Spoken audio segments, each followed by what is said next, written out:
తెలంగాణ రాష్ట్రంలో కాంగ్రెస్ పార్టీ అధికారంలోకి వచ్చి ఒక సంవత్సరం పూర్తి చేస్తున్నటువంటి నేపథ్యంలో ఆ ప్రభుత్వం యొక్క వైఫల్యాలను ఎండగట్టేందుకు ఏర్పాటు చేసినటువంటి సభకు నాతో పాటు సభలో పాల్గొన్నటువంటి ముఖ్యులు రాష్ట్ర మాజీ అధ్యక్షులు కేంద్ర హోంశాఖ సహాయ మంత్రివర్యులు బండి సంజయ్ గారు, అదేవిధంగా మురళీధరరావు గారు, పొంగులేటి సుధాకర్ రెడ్డి గారు, పార్లమెంటు సభ్యులు ఈటెల రాజేందర్ గారు, కొండ విశ్వేశ్వరరెడ్డి గారు, రఘునందన్ రావు గారు, శాసనసభ్యులు వెంకటరమణారెడ్డి గారు, రాకేష్ రెడ్డి గారు, పాల్వాయి హరీష్ గారు, రామారావు గారు, అదేవిధంగా గణపాల సూర్యనారాయణ గారు, మాజీ మంత్రివర్యులు విజయరామారావు గారు, మాజీ పార్లమెంట్ సభ్యులు మోహన్ రావు గారు, ఓబీసీ జాతీయ అధ్యక్షులు, రాజ్యసభ సభ్యులు, పార్లమెంటు కమిటీ సభ్యులైనటువంటి పెద్దలు మాజీ అధ్యక్షులు డాక్టర్ కె లక్ష్మణ్ గారు,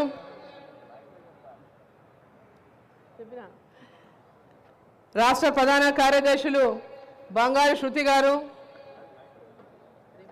ప్రేమేందర్ రెడ్డి గారు, ప్రదీప్ గారు, కాసం వెంకటేశ్వర్లు గారు, వేదిక ఉన్నటువంటి నా సోదరి మణులకి, వేదిక ముందున్నటువంటి అన్నలకు, తమ్ములకు, అక్కలకు, చెల్లెళ్లకు, మీడియా మిత్రులకు అందరికీ నా యొక్క నమస్కారాలు తెలియజేస్తా ఉన్నాను.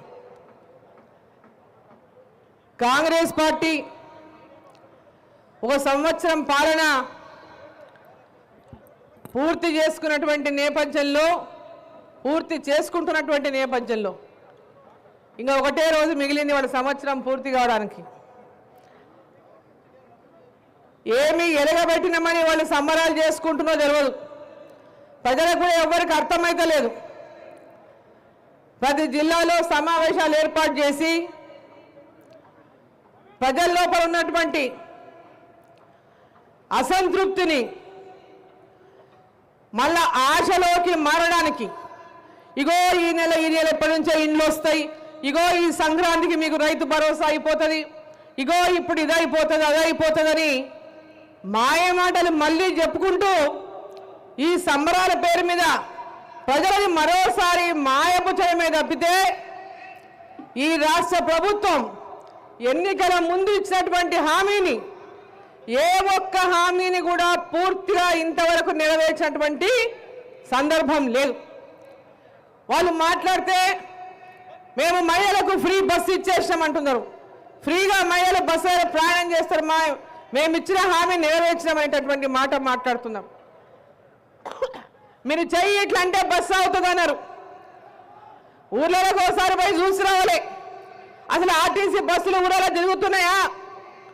ఆ ఊరికి ఇంతకుముందు 4 బస్సులు పోయినా, 2 బస్సులు పోయినా ఈరోజు ఊళ్ళకు బస్సు పోయేటటువంటి పరిస్థితులు లేవు. బస్సులు తిరిగేటువంటి పరిస్థితి ఈరోజు రాష్ట్రంలో ఏర్పడ్డది. మేము ఫ్రీ బస్సు ఇచ్చినామని చెప్పి ప్రజలను మాయమాటలు చెప్పి ఈరోజు మేము అమలు చేసామని అబద్ధాలు చెప్పుకుంటుంటే వాళ్ళ ఆత్మను వాళ్ళు పరిశీలించుకోవాలని చెప్పి సందర్భంగా నేను కోరుతా ఉన్నా. రైతు రుణమాఫీ చేసినామని చెప్తున్నారు. 70 లక్షల మందికి రైతు రుణమాఫీ చేయాల్సినటువంటి అవసరం ఉంటే కేవలం 22 లక్షల మంది రైతులకు రైతు రుణమాఫీ చేసి మేము రైతు రుణమాఫీ అమలు చేసాము, ఈ దేశంలో ఎవరు చేయలేనటువంటి మాట మాట్లాడుతున్నారు. ఈ దేశంలో హామీ ఇచ్చింది కదా మీరు, రైతులకు 2 లక్షల రుణమాఫీ చేస్తాం. మీరు ఎన్నికల ముందు ఏం చెప్పింది? రైతులను మీరు బ్యాంకులలో పోయి 2 లక్షల రూపాయలు అప్పు తీసుకొచ్చుకోండి, మేము రాగానే డిసెంబర్ 9కి మా సోనియమ్మ పుట్టినరోజు నాడు రుణమాఫీ చేస్తామనేటటువంటి హామీ ఇచ్చిండ్రు. మరి సంవత్సరం అవుతుంది, ఇప్పటిదాకా రైతులకు రుణమాఫీ ఎందుకు జరగలేదు పూర్తిగా అని చెప్పి నేను ప్రశ్నిస్తా ఉన్నా. సంవత్సరం అవుతున్నా పూర్తిగా రుణమాఫీ ఎందుకు కాలేదని చెప్పి నేను ప్రశ్నిస్తా ఉన్నా. రైతు భరోసా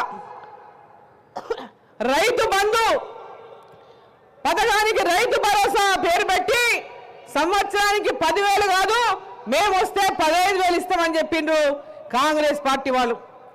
సంవత్సరానికి 15,000, ఎకరాకు పంటకు 7,500 చొప్పున 2 పంటలకు సంవత్సరానికి 15,000 ఇస్తాం రైతులకి. కౌలు రైతులకు కూడా 15,000 ఇస్తాము. ఉపాధి హామీ కూలీలకు 12,000 ఇస్తామని చెప్పిండ్రు సంవత్సరానికి. మరి ఇప్పటికీ ఏ ఒక్క గ్రామంలోనైనా ఏ ఒక్క రైతుకైనా రైతు భరోసా అందించిండ్రా? ఏ ఒక్క కౌలు రైతుకైనా రైతు భరోసా అందించిండ్రా? ఏ ఒక్క ఉపాధి కూలీలకు మీరు 12,000 రూపాయలు అందజేసిండ్రా? ఏ ముఖం పెట్టుకొని మీరు ఈ సంబరాలు చేస్తా ఉన్నారని నేను ప్రశ్నిస్తా ఉన్నా. మహిళలకు మహాలక్ష్మి 18 ఏళ్ళు పైబడిన మహిళలకు అందరికి కూడా ప్రతి మహిళకు నెలకు 2,500 రూపాయలు ఇస్తామని చెప్పి మాట చెప్పిండ్రు. మరి సంవత్సరం అయిపోయింది. పోయిన డిసెంబర్ 9కి ఇస్తామన్నారు కదా, మరి ఈ డిసెంబర్ 9 వచ్చింది. ఇప్పటిదాకా ఏ ఒక్క మహిళకైనా 2,500 రూపాయలు నెలకు మీరు ఇచ్చిండ్రా అని చెప్పి నేను ప్రశ్నిస్తా ఉన్నా. ఏ ముఖం పెట్టుకొని మీరు ఈ సంబరాలు చేస్తా ఉన్నారని నేను ప్రశ్నిస్తా ఉన్నా. కళ్యాణ లక్ష్మి 1,00,000 రూపాయలతో పాటు తులం బంగారం అన్నారు. ఏ ఒక్కరికైనా తులం బంగారం ఇచ్చిందా అని నేను ప్రశ్నిస్తా ఉన్నా. ఏ మొహం పెట్టుకొని మీరు సంబరాలు చేసుకుంటారని చెప్పి నేను ప్రశ్నిస్తా ఉన్నా. నిరుద్యోగులకు నెలకు 4,000 రూపాయలు నిరుద్యోగ భృతి ఇస్తామన్నారు. డిగ్రీ చేస్తున్నటువంటి అమ్మాయిలకు ఎలక్ట్రిక్ స్కూటర్లు ఇస్తామని చెప్పి మాట చెప్పిండ్రు. మరి ఇప్పటిదాకా మీరు ఇచ్చిన హామీలన్నీ ఎవరైనా మీరు ఇచ్చిన హామీనా లేకుంటే ఇంకా వేరే వాడు ఇచ్చిన హామీలను మేము ప్రశ్నిస్తున్నామని చెప్పి అడుగుతా ఉన్నా. మేము ఎందుకయ్యా నెరవేరుస్తారు మీరు ఇచ్చిన హామీలంటే, భారతీయ జనతా పార్టీ మమ్మల్ని విమర్శిస్తుందని చెప్పినటువంటి అన్నవాళ్ళుగా నోరుకి ఎంత వస్తే అంత మాట్లాడుతున్నారు. అసలు ఈ ముఖ్యమంత్రిది అసలు నోరేనా? అది నోరేనా? ఒక ముఖ్యమంత్రిని చూసినాం గతంలో, కేసీఆర్. ఆ కేసీఆర్ భాషను కానీ ఆ కేసీఆర్ యొక్క మాటలు కానీ ఆ పద్ధతిని అసహించుకునే తెలంగాణ ప్రజలు గద్దె దింపిన విషయాన్ని ఈ ముఖ్యమంత్రి సోయి తప్పినట్టున్నాడు. ఈ ముఖ్యమంత్రి ఏం మాట్లాడుతున్నాడు? అసలు ఒక ముఖ్యమంత్రిగా ఆయన వేసే వ్యవహారం ఏదైనా ముఖ్యమంత్రిలాగా కనిపిస్తుందా? ఎక్కడైనా ఒక ముఖ్యమంత్రి మాట్లాడేటటువంటి భాషనే మాట్లాడుతున్నాడా? మాట్లాడితే నేను కేసీఆర్ కంటే తక్కువైపోతానేమో, తిట్టకుంటే కేసీఆర్ కంటే నేను ఎక్కువ తిడితేనే నేను ముఖ్యమంత్రి అనిపించుకుంటానేమో అని తిడుతున్నాడు పోటీపడి. మాట్లాడితే కేంద్ర ప్రభుత్వాన్ని తిడతాడు, మంత్రులను తిడతాడు, ఎంపీలను తిడతాడు, నరేంద్ర మోదీ గారిని తిడతారు. అయ్యా మీరు ఏం ప్రజలకు మాట ఇచ్చిండ్రో మీరు ఇచ్చిన మాట నిలబెట్టుకోనండి. ఢిల్లీలో పోయేమో ఆడ పోయి లోపల ఇచ్చి కాగితాలు ఇచ్చి లోపలనేమో అడుక్కొని వస్తారు, బయటకు వచ్చేమో ఇంకో రకంగా మాట్లాడతారు. ఇది ఏ ముఖ్యమంత్రికైనా గౌరవమైనటువంటి భాష మాట తీరు. ఒక ముఖ్యమంత్రి కనీసం ముఖ్యమంత్రి అయ్యేంత వరకు ఆయనకు ముఖ్యమంత్రి అవుతారంటటువంటి నమ్మకనే లాటరీ తగిలింది, లక్కీ లాటరీ తగిలి ముఖ్యమంత్రి అయ్యిండు.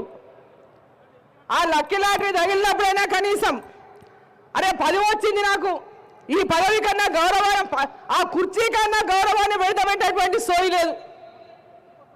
ఒక ప్రభుత్వం గతంలో ఒక కుటుంబం పాలిస్తే ఈరోజు ఇంకో కుటుంబం పాలన.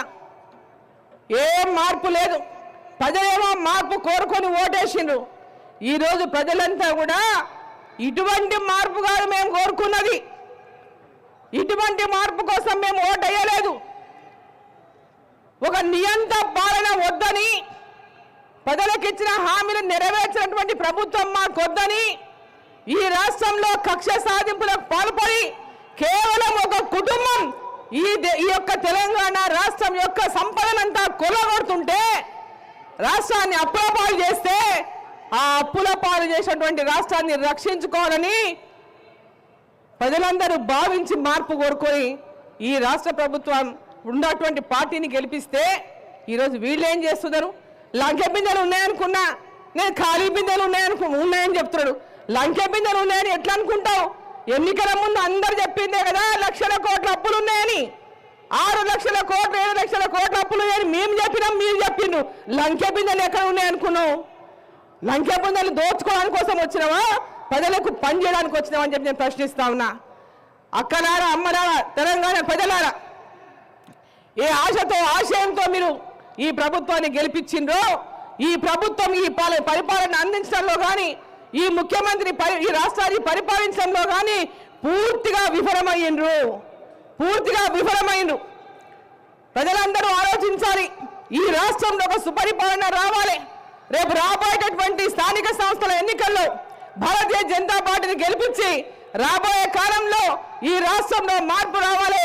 నరేంద్ర మోదీ గారి యొక్క నేతృత్వంలో తెలంగాణలో కూడా భారతీయ జనతా పార్టీ అధికారంలోకి వచ్చినాడే తెలంగాణ రాష్ట్రం యొక్క రాత మారుతుంది. కానీ అంతవరకు ఈ తెలంగాణ రాష్ట్రాన్ని అప్పులపాలు చేయకుండా ఈ తెలంగాణ రాష్ట్రాన్ని రక్షించుకోవడానికి అందరూ ఏకమై రాబోయేటటువంటి స్థానిక ఎన్నికల్లో భారతీయ జనతా పార్టీకి మద్దతు ఇవ్వండి. ఈ యొక్క కాంగ్రెస్ పార్టీ యొక్క వైఫల్యాలను భారతీయ జనతా పార్టీ మీకు ఇచ్చిన హామీలను నెరవేర్చే వరకు ఎదురొడ్డి పోరాడి మీకు న్యాయం చేయ వరకు పోరాడుతుందని చెప్పి తెలియజేసుకుంటూ భారత్ మాతాకి. దయచేసి ఈ గ్రౌండ్లో ఎంతమంది ఉన్నారో అంతకు రెట్టింపు సంఖ్యలో ఆ గేట్ దగ్గర